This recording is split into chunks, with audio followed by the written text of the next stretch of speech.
ndero tuthie mwako ĩmwe kũrĩa ngwĩciria Ngũrani House kwĩna ndeto irathiĩ na mbere kũ. Okay. We end by reaffirming our role to protect all the rights and freedoms in our Constitution without fear or favor.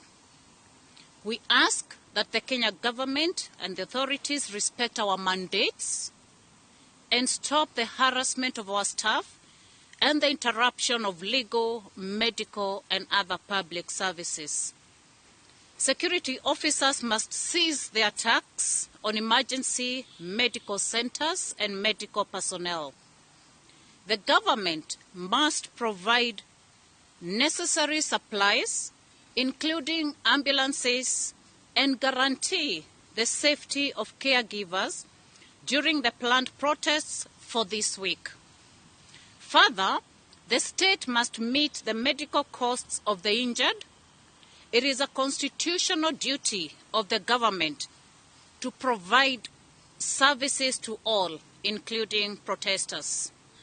The National Police Service must stop criminalizing and profiling protesters and cease using camouflage, non-uniformed officers and unmarked cars with concealed license plates. We ask that the police and military strictly operate within the Constitution and our Bill of Rights during the protests called for this week. In essence, we are simply demanding the safeguarding of our Constitution. We are simply demanding that the rights of all Kenyans are respected and are fulfilled. Thank you so much for listening to us. Thank you. Thank you. Let's open up for some questions and responses.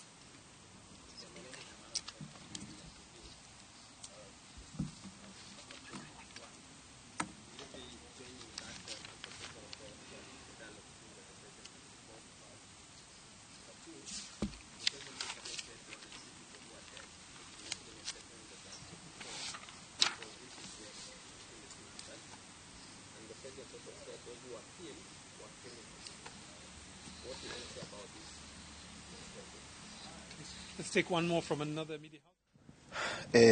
Nĩ kũrĩa statement ya ũrĩa Kenya kũhana kana nĩ mĩario kũrĩ nyũmba cia mohoro kuma kũrĩa Ngũrani House mamlaka ya Nairobi na nĩ honge itiganĩte wa mbere rũhonge rwanyu Law Society of Kenya, Medics for Kenya, Kenya Medical Association, Kenya Journalists Amnesty International, among others, nĩo marĩ ho maũkĩaragia na andĩki aitũ a mohoro.